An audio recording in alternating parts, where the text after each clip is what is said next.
Well, welcome back. My name's Nick Gowing, and thanks very much for getting back promptly from coffee. I suspect others are going to drift in. What I want to do is very much continue the spirit and the content of the preceding sessions, both yesterday and first thing this morning on food and energy. Because actually there's a constant theme which is coming through, the issue of governance. As the Prime Minister said last night, quote, "We have faced serious challenges as before, but rarely in such a potent combination when you look at what's happening at the moment." He talked about 100 million returning to poverty. That has political implications wherever you are in the world, including here in East Asia.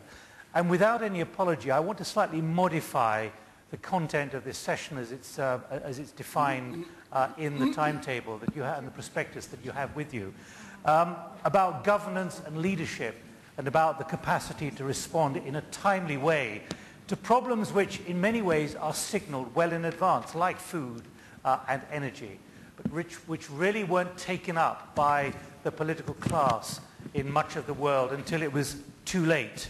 So we're talking, I think, about leadership and political management. That's where I want to focus it, and the foreseen changes in the dynamics, how the paradigm is shifting. Michael Roux said in the last session, the biggest challenge is to political leadership. And that's, I think, the spirit which we want to pick up with our business representatives here. Who is running things now? Is it the elected governments, or is it the market? Is it business? And in particular, is it the speculators out there? Musa Hitam speculated there's less chance of radical change politically due to the food and fuel price stresses. But is he right? Let's pick up on that point. I was very struck. I was in Stockholm on Thursday last week, chairing the International Chamber of Commerce. And there was a real pessimism there, particularly about the issues which we heard about in the last session on protectionism, how there is a defaulting now by the political class around the world with all these pressures to be more protectionist, and therefore to destroy many of the advantages that have grown with globalization, and particularly with the Doha round, poised at a very, very complex moment. And Pascal Lamy was there saying, it could happen in the next few weeks, it may not happen in the next few weeks. And one of the reasons is because of these protectionist instincts which have developed over the last few weeks particularly. Now we've got the Australia Finance Minister saying very explicitly, it's time for many governments to remove subsidies on fuel in particular, because that would help force oil prices down. I use these as specific examples of the more general theme which we want to get into in the next hour, about governance, about who is responsible for governance. Is it just the political class, the political leaders, or is it business as well? Are there other factors at work? How fast, how far is there a smart paradigm shift, and how smart is the political institution of government, wherever you are, to cope with this? Let me pick up those points with those joining me on the platform. And let me turn, first of all, to Shaukat Aziz. You were Prime Minister for 4 years, Finance Minister for 4 years before that. Is it easy in government facing this kind of crisis? How smart can governments be? Nothing is easy, and every day is a new challenge. But I think the issues you've highlighted, let's step back a little and see how governments are geared to meet the changes which are happening in front of us today. Frankly, I think most governments, whether it's the bureaucracy, whether it's the political process, whether it's the overall governance environment, need to restructure and retool to meet the challenges of today and tomorrow. By and large, the governments have to adjust to change, and they have to reform constantly to meet the changing environment. The issues you have highlighted of inflation, food prices, energy prices, are some which will have happened every so often after a couple of decades. But today, in a deregulated environment, in a globalized environment, governments cannot act the way they used to. Are they nimble enough? Are they nimble enough? They have to be nimble, they have to be proactive, they have to preempt problems rather than be reactive. And to do that, you need strong leadership at the top. You need leadership who will take risks, who will go for change. You have to educate your bureaucracy that don't wait for the issue to come to you, preempt it, be in touch with the markets. If the markets are moving in a certain way, prepare for this. And then every government has a responsibility to meet the basic needs of its people. So food security, energy security, water security. These are three areas which every government is today battling, whether they are developed or developing. May I say that today the challenge of inflation is not a challenge just for the developing world. The developed world is equally affected. So we have to change our ways of thinking, and governments must retool and re-educate themselves so that they can meet these challenges. And whenever we get into specifics, I'll give you examples of what we did in Pakistan and what we can do more, because things change, and what was good yesterday may not be good tomorrow as a policy measure.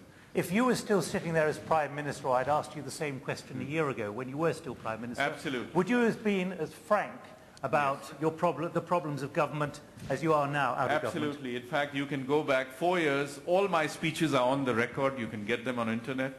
I said so then, I'll say it today, that governments need to retool, be nimble, be proactive. And believe me, I've been out of government 6 months. And things have changed so much, not because I'm not there or the world has changed. It's just that things move so fast. You can't talk about 6 months earlier, because today the environment is so different. Oil is high, food prices are high, and whether it's speculation, whether it's some domestic problem, the issue remains you've got to be ready to apply new solutions to new challenges which emerge. And to do that, you need a proactive government, strong leadership, and you need a bureaucracy which will support change. Normally the tendency in bureaucracies is to follow the past, but that won't get us where we want to go. So you need a total shift in thinking at all levels. Politicians like you come and go. Civil servants tend to remain. Absolutely. Where's the blockage? I think really it's many bureaucracies suffer from the syndrome of the bureaucracy being blamed for mistakes. Every government, every country, every leadership, civil society must develop a tolerance for mistakes. A correct decision 6 months ago may be a wrong decision today. Now somebody has to explain that. The opposition, the parliament, they have to understand that when you take a decision based on facts, and the facts must be presented to the people, if the facts change, the decision goes haywire. And you have to again come up and meet the challenge. But that needs tremendous interaction, communication, and use of media to get your point across to all stakeholders. Well, I think that sets a very frank threshold for us to pursue in the next hour. Yoriko Kawaguchi, let me ask you, from the Japanese experience, 2 years as foreign minister in Tokyo, do you subscribe to this problem of the retooling that has to be done to create much better, much smarter governance, given the scale of crises which are coming, crises which in many ways are signaled? Yes, crisis or not, that is something we always have to be. Crisis or not, that is something we constantly have been working in Japan to retool, to reform. Am I using this right?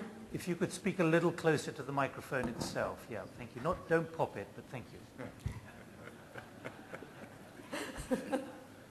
Well, crisis or not, the reform of the government is something that we have been working very keenly for past some years now. On the food crisis, our Prime Minister went to Rome to talk about to participate in the summit, and we have agreed, and we are working, and probably by now we have implemented the sending of our stock price to other countries. Now, in Japan, we have a pretty overall good bureaucracy and good connection with the politicians. The point is that we have to think of the immediate issues. At the same time, we will have to think of long-term, we will have to come up with long-term solutions as to what to do with rice production, food production, energy production. And on the long-term side, we have a very good combination of policy-making politicians and the government. We have been working on technology. We have been working on how to come up with renewables or increase nuclear power generation, and also rice to improve rice crops, R&D on this. So as the function of the government, both short-run solutions and long-run solutions are very important. And to do this, the partnership of industry, government, bureaucracy, that is very important. But it is very true that the government always will have to think of how the government can react instantaneously when the issue comes up, and also have to think long term. International communication is very, very important, and it is important that you are always alert on the issues that come up on the horizon. Thank you. But to be clear, after what Shaukat Aziz has just said, he used the phrase retooling, talking about the paradigm shifting almost faster than the systems of government, and particularly the civil servants and the politicians, realize they're permanently trying to catch up.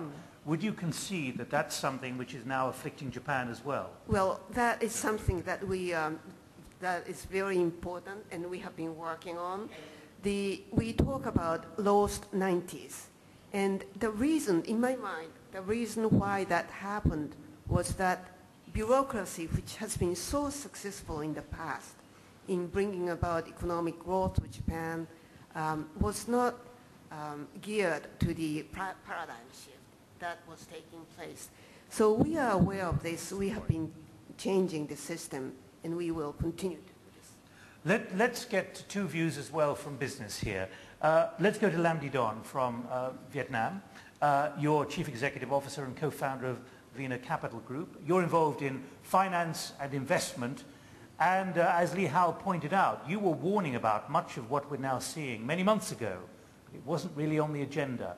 When you look at the nimbleness or lack of government, in other words, the impact on governance, what is your assessment from the business point of view? Right. I think that, this is about mid-2007. Just to give you the background, what we discussed previously. In January in Davos, we have a session, and then I brought up that, what we should look at is F square, which I call F square, which is food and fuel. This is something that's going to impact Asia significantly in the next few months, and I don't see any government in Southeast Asia actually picking it up and prepare for it. In business like us, where we actually go and see a lot of the people in the countryside, the farmers.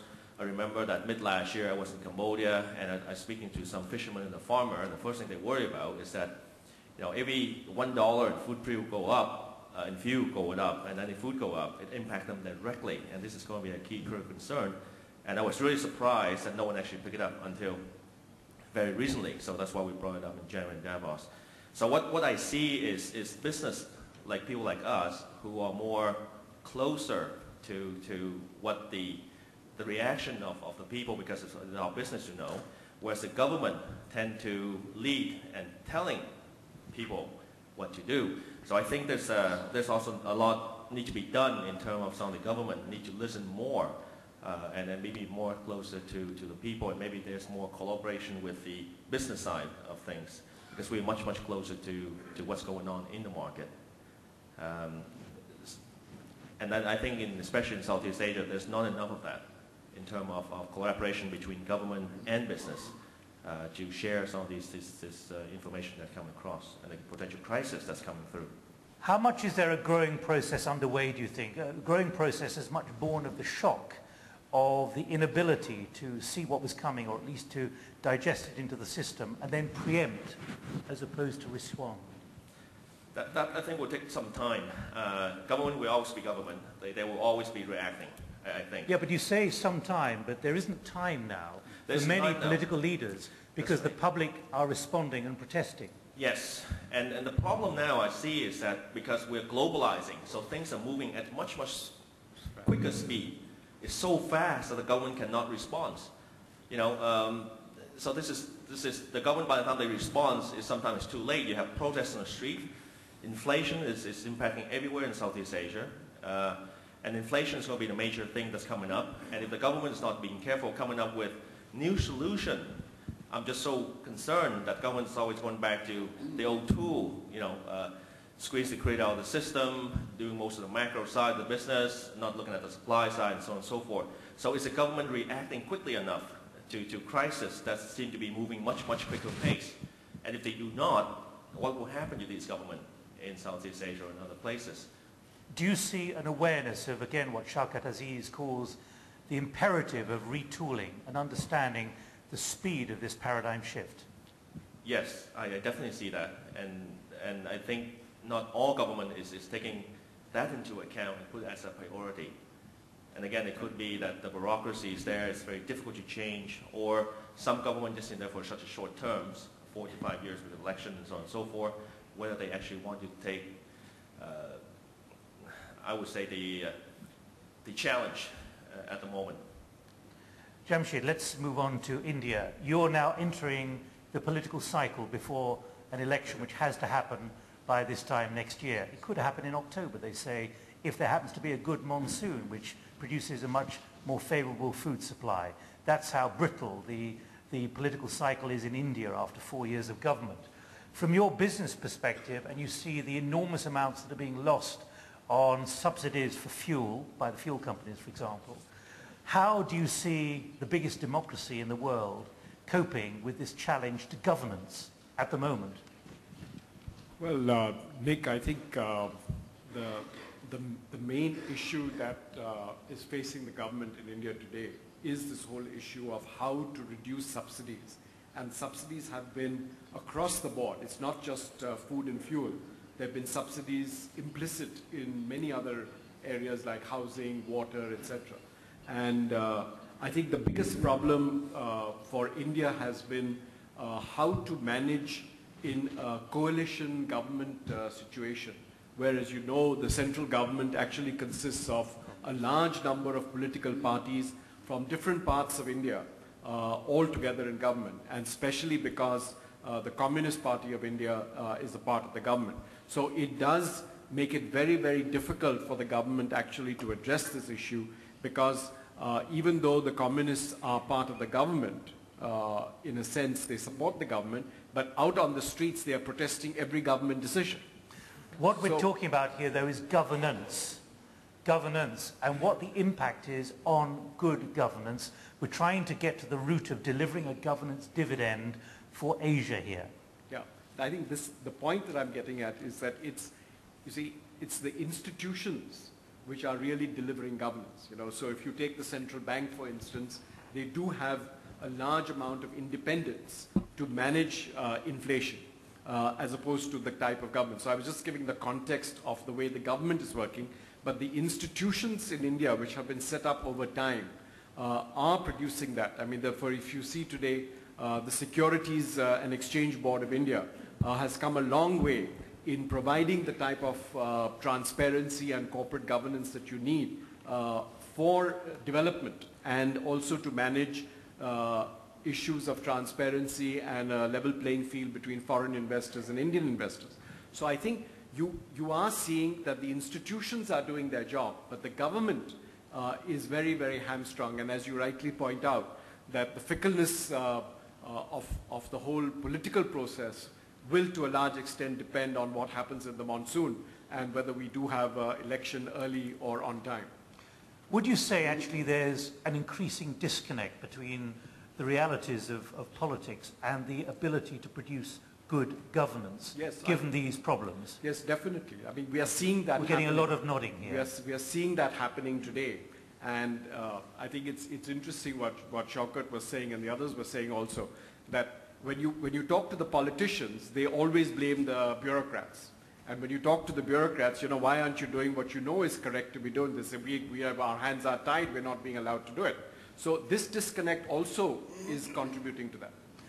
And of course, there is this issue, again, picking up what Shaukat said, the issue of retooling and understanding the speed of the change of the paradigm. Yeah. India is not known for moving speedily when there are major challenges. Would you say that the political class and the civil service, the class of government, can move at the speed that is necessary? You have to deliver a dividend to your shareholders. Yes. They have to deliver a dividend to their voters. Yes. No, it's actually quite interesting if you contrast the state governments from the central government, because some of the state governments are moving very, very rapidly. You see the state of Gujarat, for instance, is having double-digit GDP growth for the last 8-10 years, whereas another state like Bihar would have maybe 1% or 2%. So I think a lot of this has to do with the structure of government in both the center and the states. So you are getting this disparity in growth, disparity in regional development, again as part of the issue of governance, because there are some politicians and bureaucrats who really are able to manage the situation and move very fast, and others who are not. Huang from Tianjin, you're a provincial leader within China. Do you recognize this reality, given that you represent a country where essentially the plan and the ambitions for 5 years are set very clearly as they were in the 17th Party Congress, yet the world is moving so fast, as we've been hearing throughout the last 36 hours here?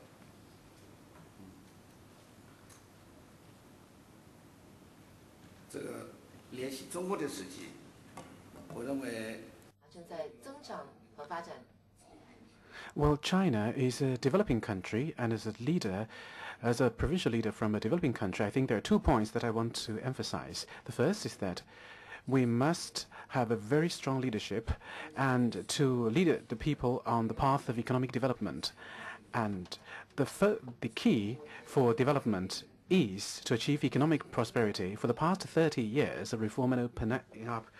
And for our country, the GDP growth rate has been at 9.8% each year, and great achievements have been made in economic development and social undertakings. And we have achieved the sound economic development. And I'm the governor or mayor of Tianjin, and we have about 128 transnational corporations that have operations in Tianjin. We have the economic growth rate of over 14% each year for quite a number of years. For example, the Airbus A320 aircraft final assembly line has been located in the city of Tianjin, and it took about 15 months' time to complete the construction of the plants of the final assembly line. And the foreign enterprises in Tianjin's return on investment has been over 20% or even 25%. And the Binhai area of Tianjin has been incorporated into the national development strategy. And in September this year, the summer Davos Economic Forum will be held in Tianjin, and we warmly welcome all of you to attend the new leadership forum to be held in Tianjin.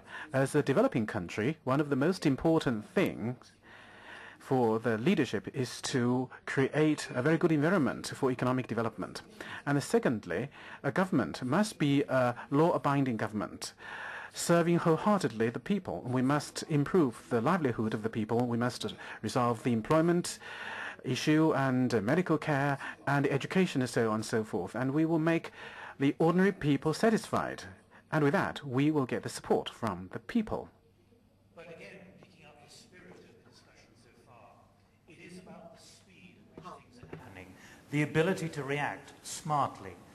Your country has experienced this with the earthquake recently, as well as something which has dramatically affected food supplies with the extremely heavy snow earlier this year.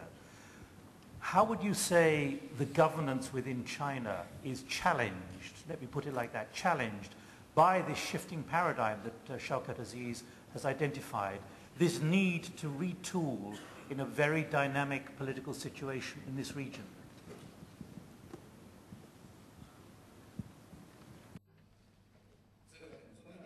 Well, important point is that we should establish a very good mechanism, and we can connect between the government and the people, and the complaints of the people will be heard and by the government in our decision-making process. The hotspot issue and the difficulties of the daily life of the ordinary people are the priority of the government. For example, the inflation issue. And in Tianjin and in China, the inflation rate is about 8%. And we immediately made a decision to establish the so-called the linkage system between the price increase and the commodity price. For example, if there's a 1% inflation rate, then for that 1%, we will offer the subsidy to the low-income groups so that the low-income group will not have the adverse impact because of the price increase. That's the mechanism we are having and we put in place.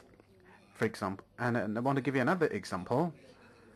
For example, the housing price issue.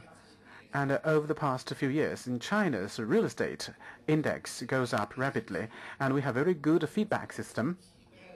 And we made survey, and we collected thousands of questionnaires, and then we began to launch the low-rent housing projects and affordable housing projects, and about 2.5 million households. We have 2.5 million households in Tianjin, and we offer one quarter of the households will live in the low-rent housing or affordable housing. And we get strong support from the local residents, and we are entering into a new and harmonious stage of the development. Right, well, let's broaden this out. We accept, I think, that governments have been challenged. 所以我们所得出的一个结论就是，的确的，目前全球的这个政府领导们呢、领袖们，他们都面对了一个艰巨的一个挑战。那在本区域，很多的这个领袖们，他们都在处于压力之下。Their position, Shaukat Aziz. Thank you. Before I comment on the World Bank and its reports. Well, I'm not asking you to do that. I'm just using that as an indicator. Yeah. Okay, good. Allow me to just spend a minute or two on what you've discussed. First of all, when you are managing the affairs of a country and you are a government committed to change, you must have a philosophy which drives your actions. If you're always reacting and you are changing your direction every day, you will not get anywhere. I'll give you Pakistan's example, and it's for you to judge how it worked. We had a philosophy which I can express in 3 words of managing the economy to its full potential. The 3 words which reflect the philosophy are deregulation, liberalization, privatization. These were the anchors of our economic policy. We worked on this and developed a policy framework which supported this. Now, may I say, deregulation and liberalization does not mean abdication by the government. The government still has to be there to protect all stakeholders in the country. But this forms the basis. Secondly, in life today, whether you are running a government, running the private sector, or as an individual, the only constant is change. And you must adjust your mindset to manage an environment which is full of change. That will require you to balance and trade off between political expediency and doing perhaps the correct thing in the minds of certain people, preparing your environment, your company, your country for meeting change. And remember that if you don't retool for change, life is like a treadmill. Managing a country or government or company is like a treadmill. If you don't keep moving and adjusting with the times, the treadmill will keep going, and if you stop, you'll fall.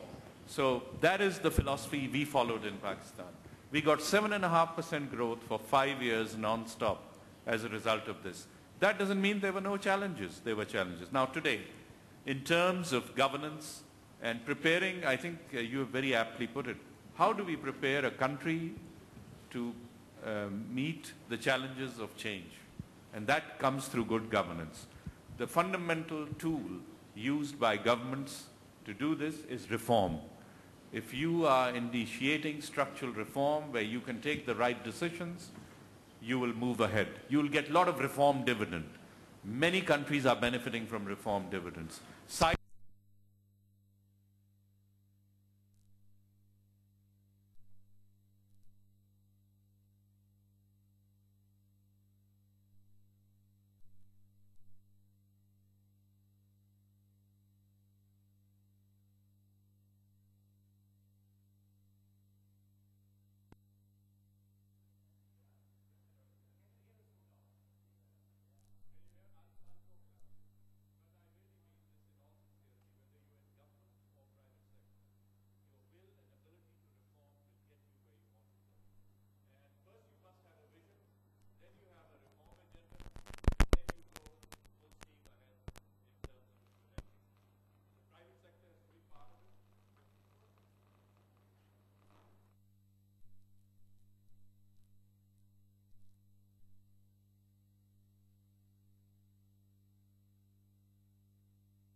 There has to be a balance.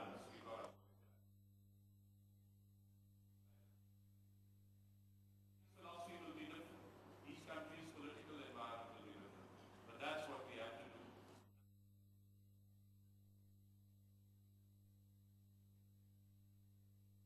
High food prices, is how do you protect the vulnerable?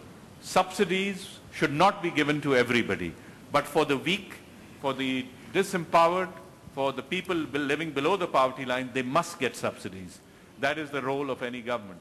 Now, how do you devise a mechanism which protects them and gives them this? Now, what was alluded to just now, when you deal with high inflation, monetary policy, fiscal changes, and supply side are all equally important.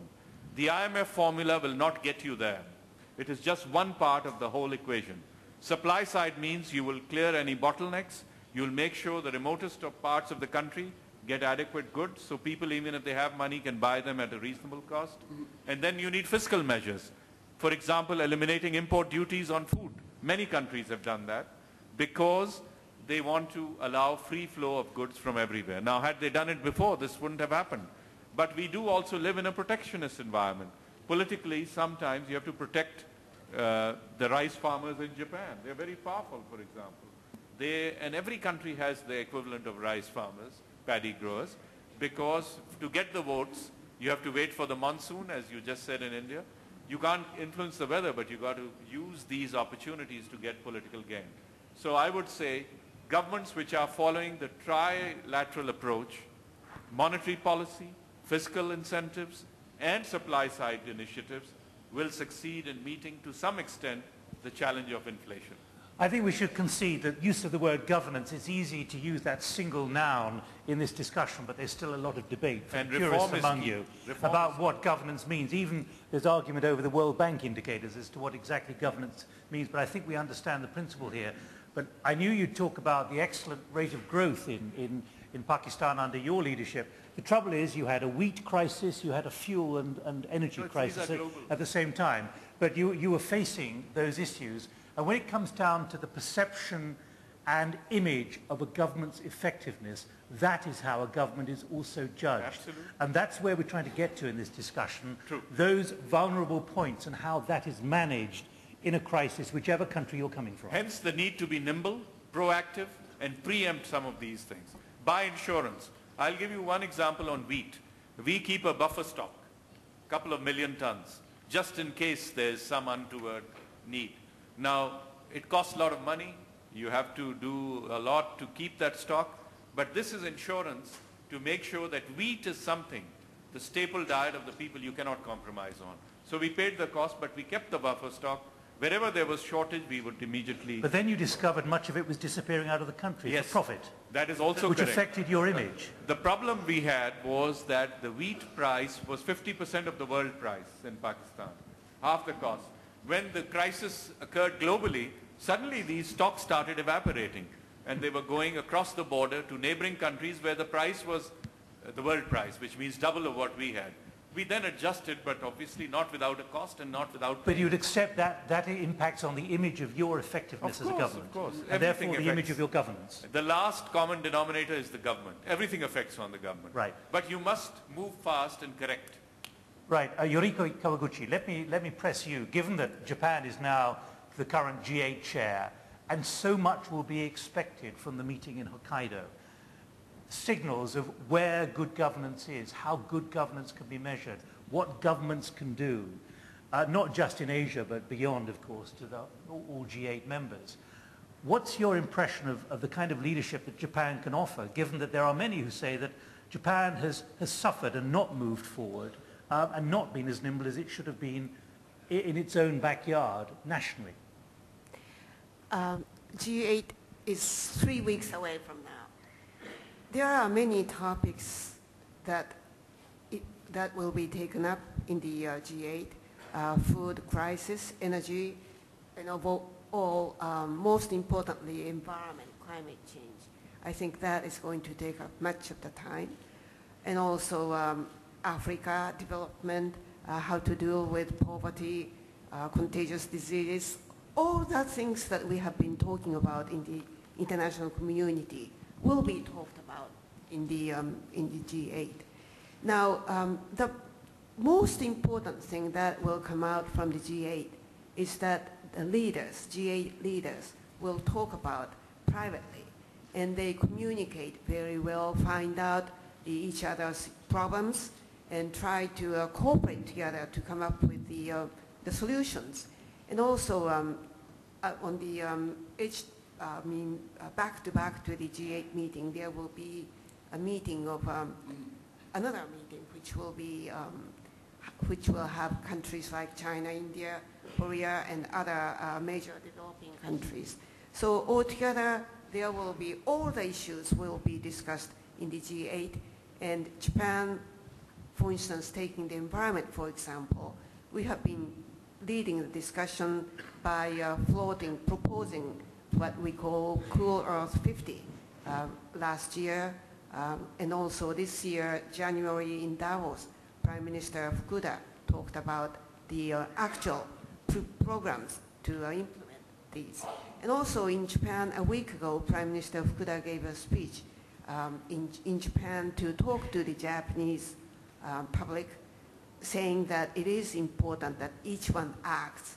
So on both domestic front and internationally, we have been building up for the G8.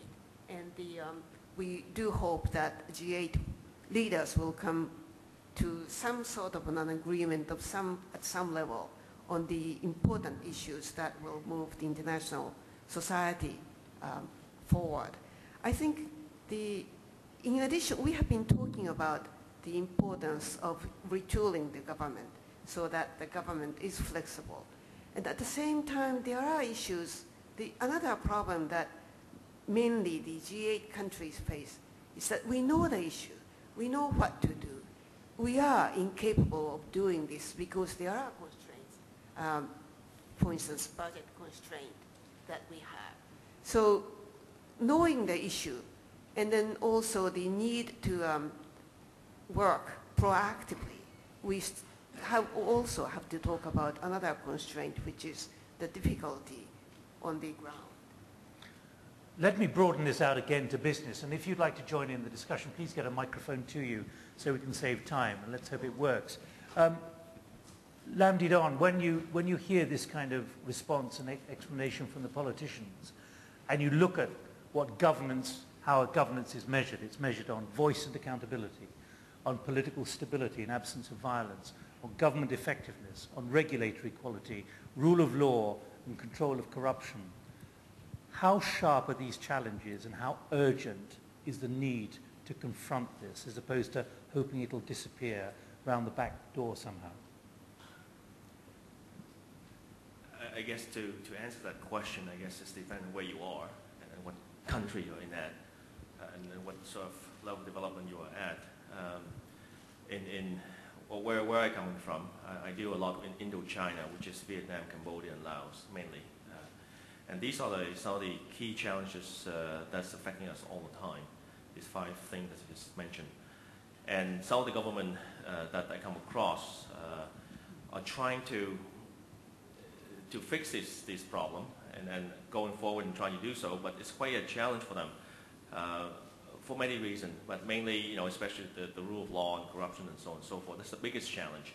It's very difficult to fight corruption when some of the senior government official and people making $100, $200 a month, and when people they're dealing with, especially in business, making millions, and so that's one of the key challenges. And I think over time, governance and the rule of laws and transparency and corruption will start to improve. How conscious do you think those who are in a position to regulate this and oversee it are, given that some of them, if you like, have an interest in making sure there's no improvement? It's difficult to answer, but I think in what the people that we have been working with, let's just say, there are some really, really good politicians and bureaucrats who want to see changes and get this through. But yes, you're right. And there are others that have such an ingrained interest that are trying to block this, that want less transparency, because less transparency means there's more potential for arbitrage. Arbitrage means the potential more bigger profit for those people actually making decisions in powers. And so there's always this conflict back and forth. So the key thing from business perspective, what we're looking for is government to have clearer rules and more transparency, and that would of course lead toward more transparency means less corruption. And that's what, from a business perspective, we've always tried to push for. It's more transparency equal less corruption. Because of course I said I was slightly modifying the title or the content of this discussion to build on what we've heard in the last 24 hours. But in the first paragraph we talk about the ability to collaborate by business with government to build public-private partnerships based on trust and transparency. At what level of the indices is that public-private partnership? I mean, is it low down at the moment, or is it gradually improving? I will definitely see it's gradually improving. Fast enough?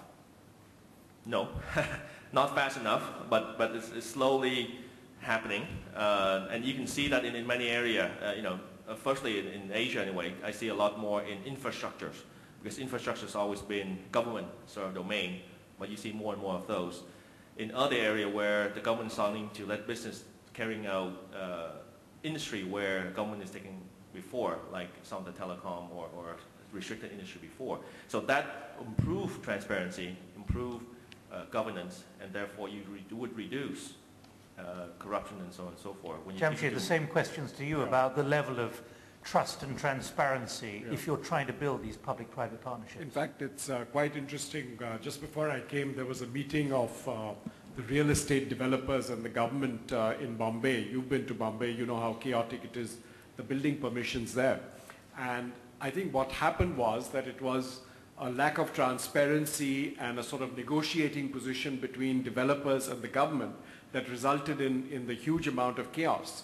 And so what we advocated and what the government has actually implemented now is using e-governance. So the entire building code now has been translated into a software, and the architects and developers have to actually make their proposals on the computer. And the computer will, the software will actually make sure that it's taking place. And the government, the head of the government giving permissions, the municipal commissioner, is so happy with this because he said that now for the first time I'm actually able to stand up and say that it is going to be transparent and clear. So there's going to be corruption-free and influence-free software? No, not software. Not software. Not software. The software is just the enabler. Means to an end. It's just Fine. the enabler. Just checking. Just the enabler. Just the enabler. And making sure that, so this is an example of how a public-private partnership between the software developer, the real estate industry and the government actually will give you more transparency and a better rule of law. What does that recognize, though, about the limits of the system at the moment and the failings in governance? Yeah, I think what has happened is, at least in speaking for India, is that the amount of discretion that was always built into every rule and regulation was just too much. So it led to corruption, it led to all sorts of malpractice, and the governance system just broke down as a result of that. And so we have to find new methods whereby business and government can actually work in a much more transparent way. I think that the temptation for corruption is so high that you've got to find ways and means to eliminate it. And it can be from the rules and regulations and the actual law, but I think the implementation is actually the more important part. And that's where these type of systems in e-governance can actually make sure, and the public will have much more faith in the government as a result of actually seeing it happen. All of you, I mean, do you detect that there's public pressure for this, both from you in business, also those who are at the receiving end, who do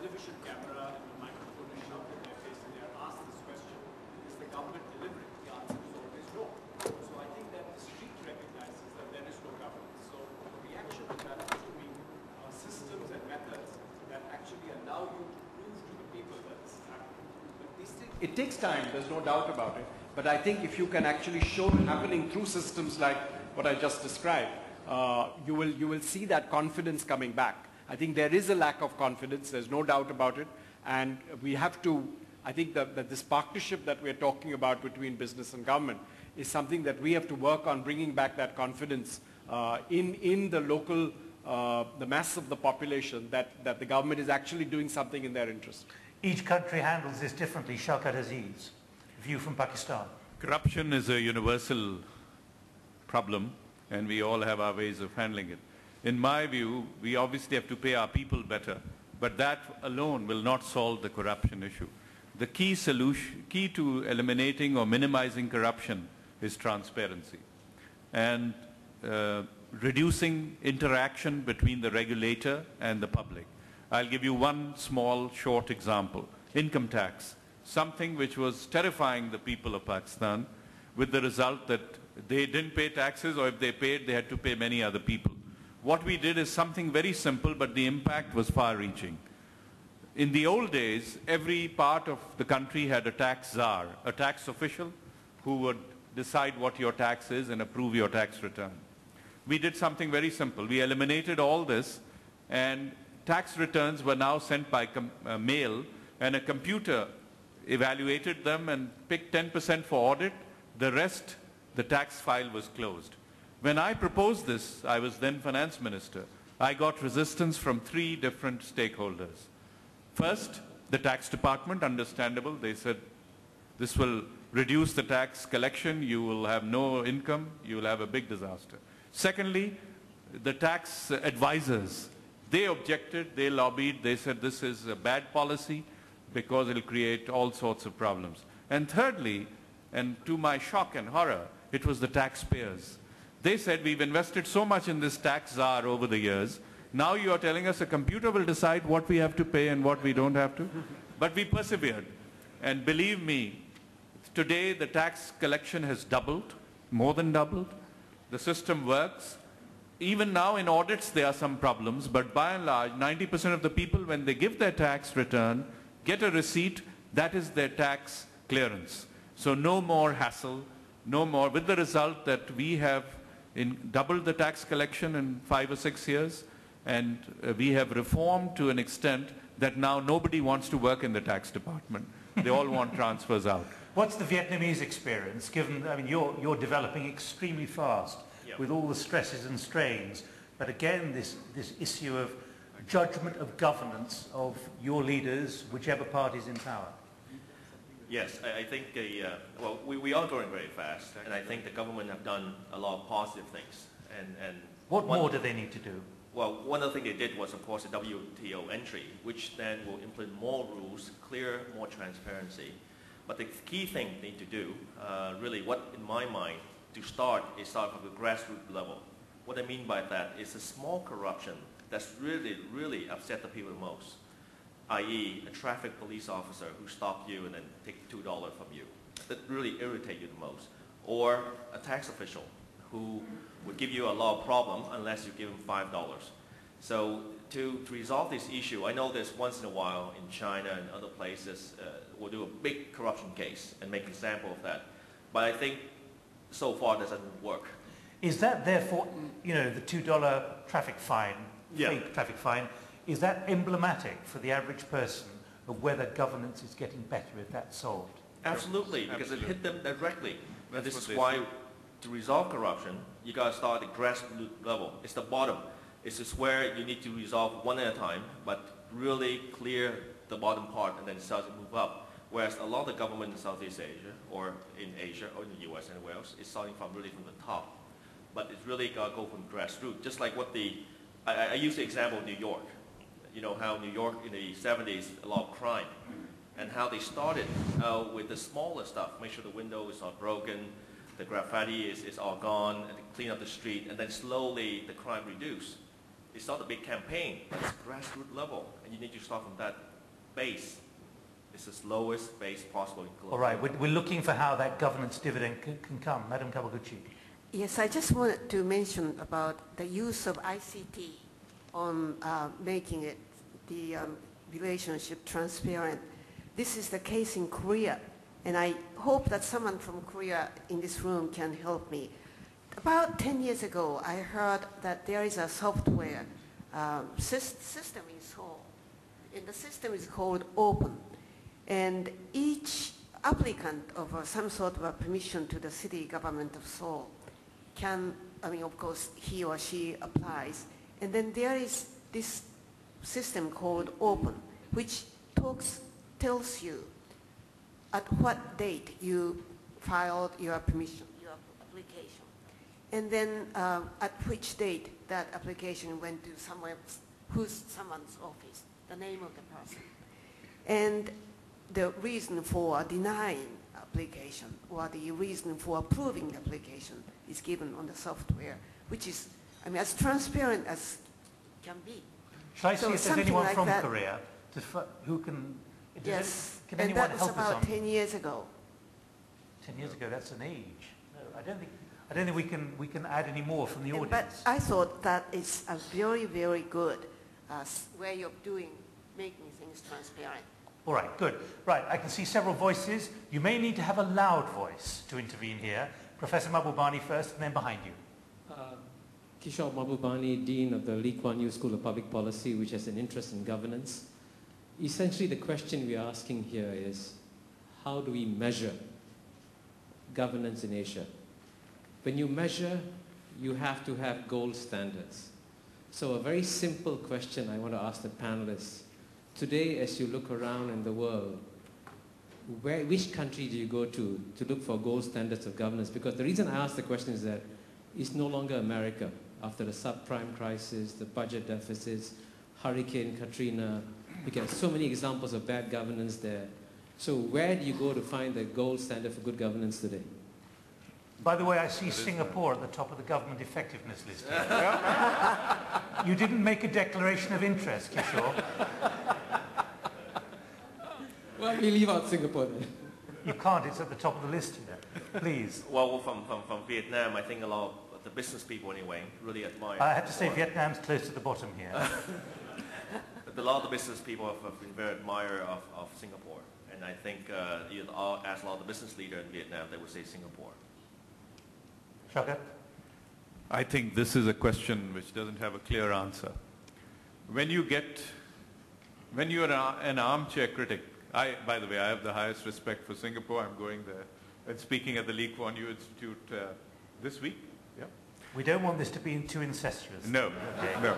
So that's why I won't talk about Singapore. But let me tell you... They'll let you in now. Yeah, they will. Thank you, Kishore.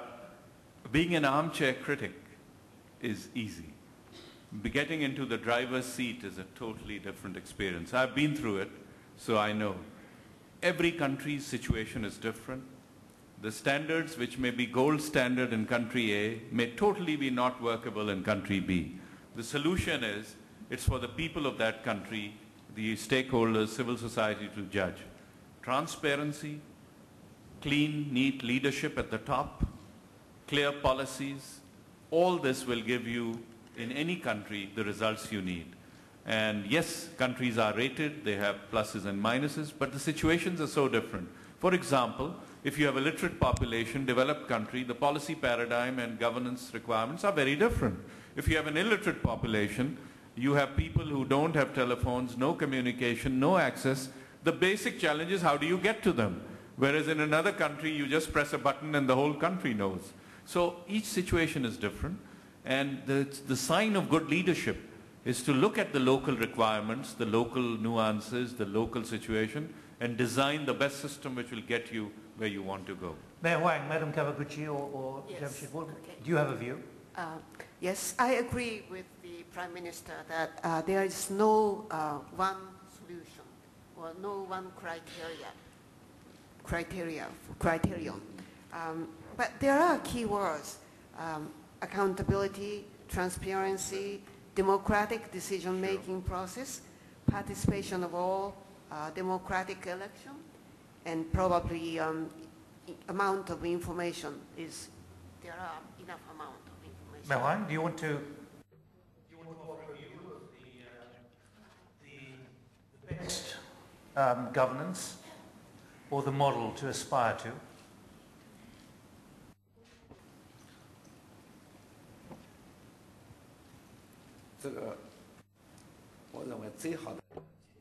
I think the best solution is transparent and openness.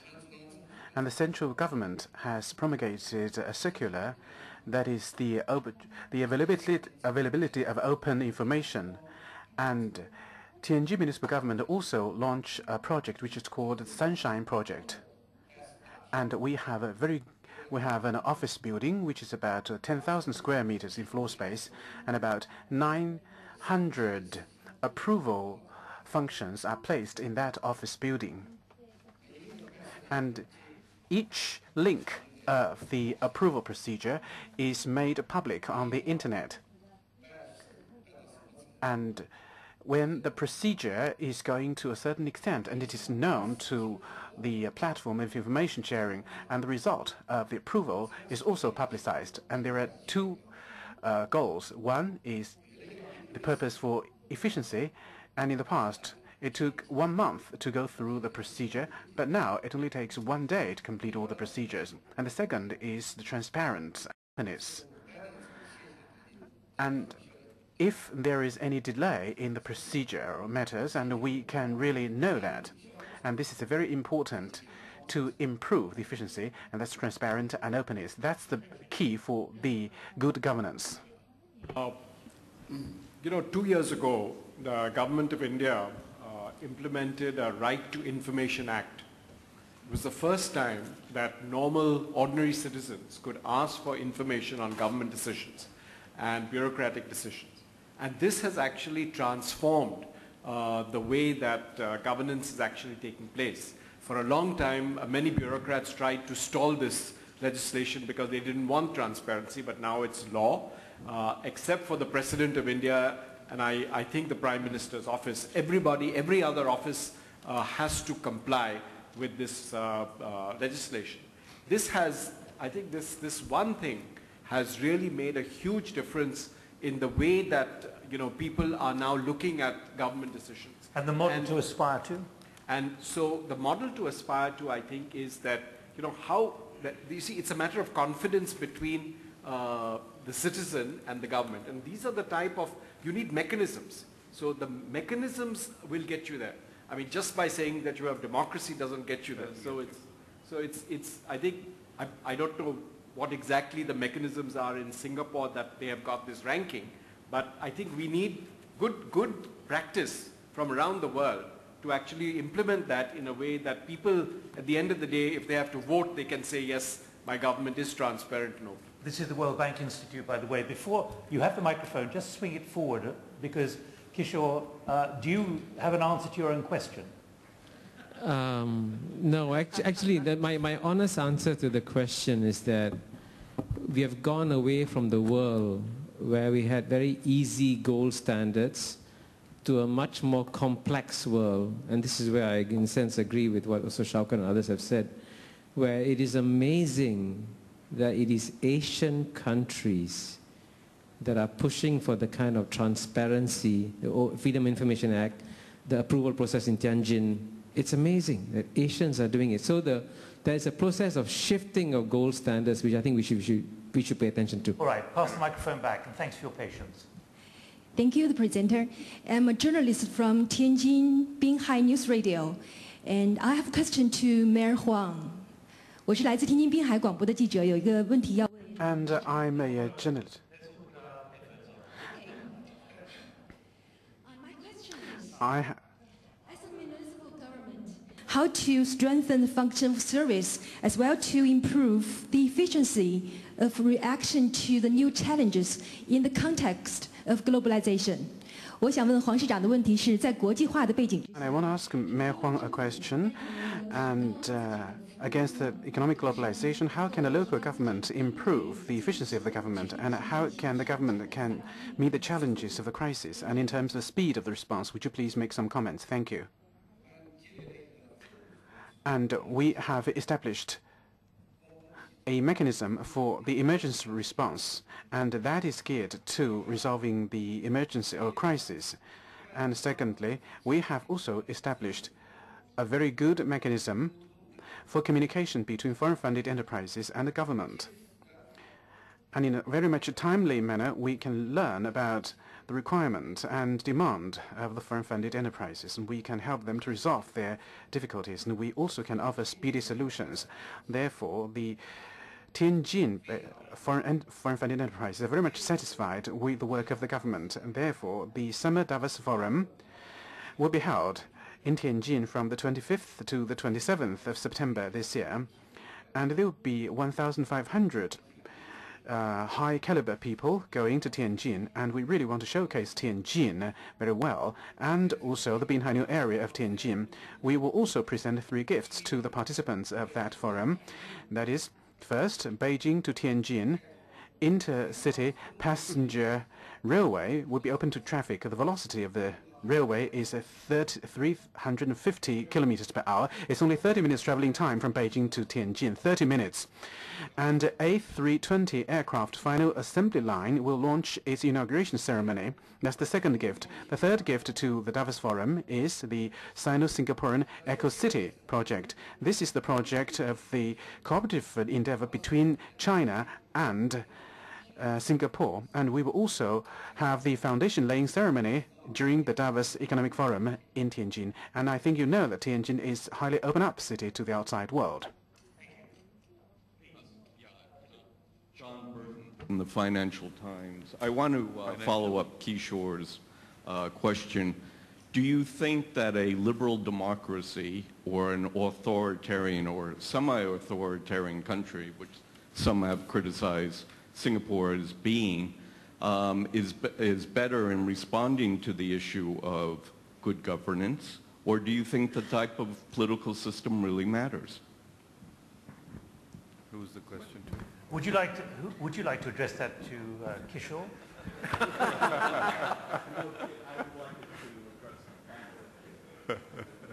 No. Don, do you want to jump in there? Let me tell you that I'm quoting to you the government effectiveness, one of 6 indices from the World Bank indicators. Well, I mean, I'm assuming that there's going to be a lot of different opinion on this, depending who you're asking. But I would say, not an authoritarian sort of state, but I would say a strong government with strong leadership on top would be much better at corporate governance. That's why we're looking at Singapore as sort of the role model for how to go forward. Now, in a liberal democracy, you have your own problem because people there only for such a short term, sometimes 4 years. In some of the emerging markets, when you have liberal democracy, you don't have good corporate governance because they need to recover the cost of getting elected in the short terms. And so you have created your own problem. So in my view, I think it's more of possibly a good leader with one strong one-party state over time can deliver better governance. Jamshyd, this is probably a very, very cruel question in a public forum. But I have to say, as a regular visitor to India every 6 weeks or so, there are moments when I think a lot of people ask themselves, would India, as the biggest democracy in the country, feel more comfortable about having a certain Singaporean approach to be able to get done what has to be done at the speed that is needed for the development of the country? Remember, you're among friends here. They won't quote anything you say, but do you see the point I'm making here, that there is the price which Don has highlighted here? Yeah. No, I think you have a point there, but I'll just remind you of what happened to Indira Gandhi when she declared the emergency. Everybody was very, very happy, especially in the business world, that we're going to get things done. And then you had the excesses of that happen. And the government, immediately that she called the election, she was voted out.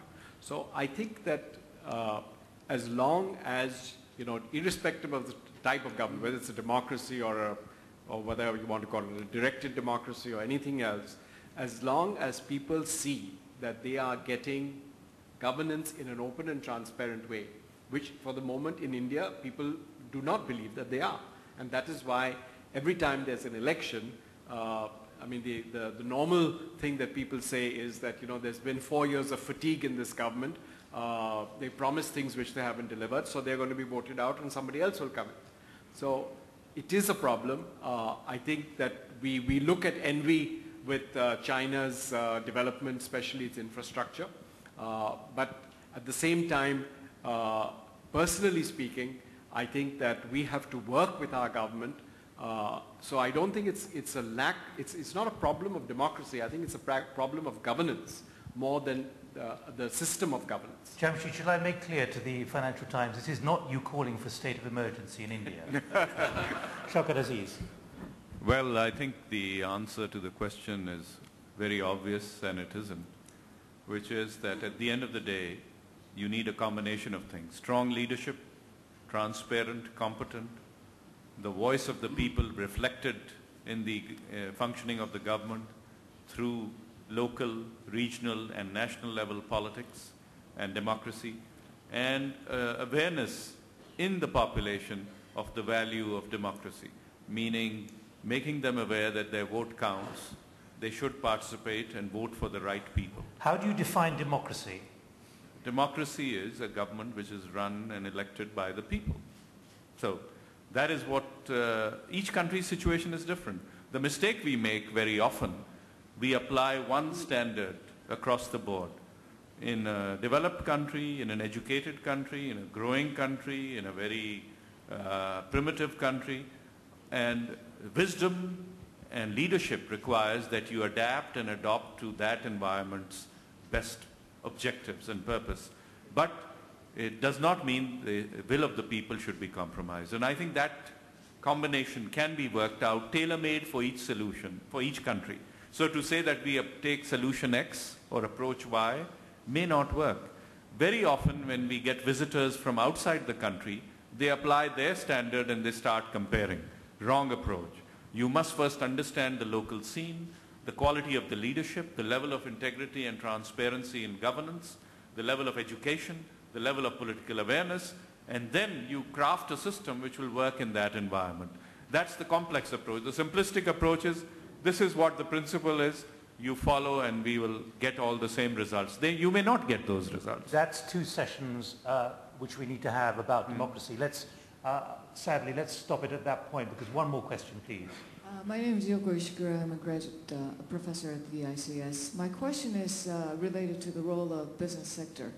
And that is, even though we understand that each government or each country is different, and you have to adapt to the local needs, it seems like there are certain basic things which are common, such as transparency and so forth. And I was partially sort of stimulated by this model to aspire.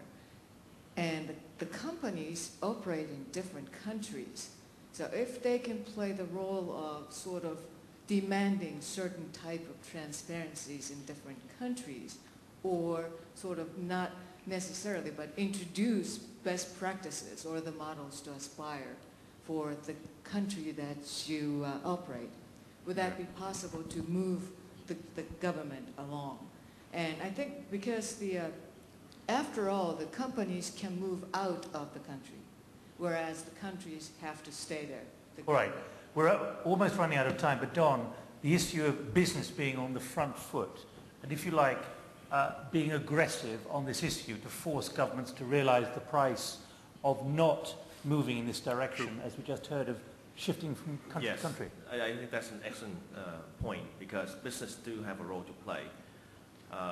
Government around Asia today is seeking, enticing, and bringing in foreign direct investment to their country. So business do have a role to play, because business can demand more transparency and can play a role in setting aside a standard of ethic. Us, for example, we will not accept or pay an illegal payment. So if more and more companies doing that, I think over time, it will seep into the government, because the government do need foreign investment that's coming in and do need business to grow the economy. But does a threat become part of that armory as well? In other words, the threat, as we just heard, threat to leave, of moving from one country to another. Yes, I think because the government do know that capital flow today is much, much more mobile than, say, 100 years ago. So in that sense, the government do know that if you do not have the transparency and so on and so forth, business will move to a different location. All right, Jamshyd. No, I think that's a fair comment. I think you can extend it even to major contracts. because all the developing countries want, lots of large contracts to be done. Very often there's this tension between local interests and foreign interests, but I think if you make the tenders out to be open in such a way that everybody is on a level playing field, it benefits everyone. But so protectionist tendencies, can come in. I think that even though we say it's easy for businesses to move out if the conditions are not favorable, it doesn't always happen. I think that, that's an ideal type of situation. I think that especially, for instance, you look at labor laws. We haven't changed our labor laws, and it's always treated as a reason for not coming and investing in India. But despite that, we've had the best, highest foreign investment in India in a long time. We're pushing the time barriers. Madam Kawaguchi. No, I just want to say that what the foreign companies are demanding on the government also has to be transparent, because there are sometimes the collision of interest. And also in some countries, it is not easy to get out once you are in. Yeah. Shaukat, Aziz, final word. Final word is... on that point. On that point of governments and how they operate and how they attract. Clearly, private sector has a role. And in this case, domestic private sector has a role, because if the environment is not good, there will be capital flight. That's a good indicator. Foreign private sector, FDI coming in. The key is transparency and good policies, good governance, people hearing you if you have a problem, and consistency and continuity of policy. If U-turns are taken by a government every 6 months, you will never attract the right level of investment. Lastly, any government, any leadership must institutionalize the reform and change they introduce through the policy change mechanism. If it's personalized, then when that person leaves, the whole thing comes crumbling down. So institutionalization and ownership from the bureaucracy, from various parties and the government leadership, all is required to benefit from a good operating environment. I think what we've done is kept the theme going of the last 24 hours, which will continue through lunch and into this afternoon and the final plenary, dealing with these new uncertainties. But thank you very much indeed for a very spirited discussion. Thank you. Ready to go?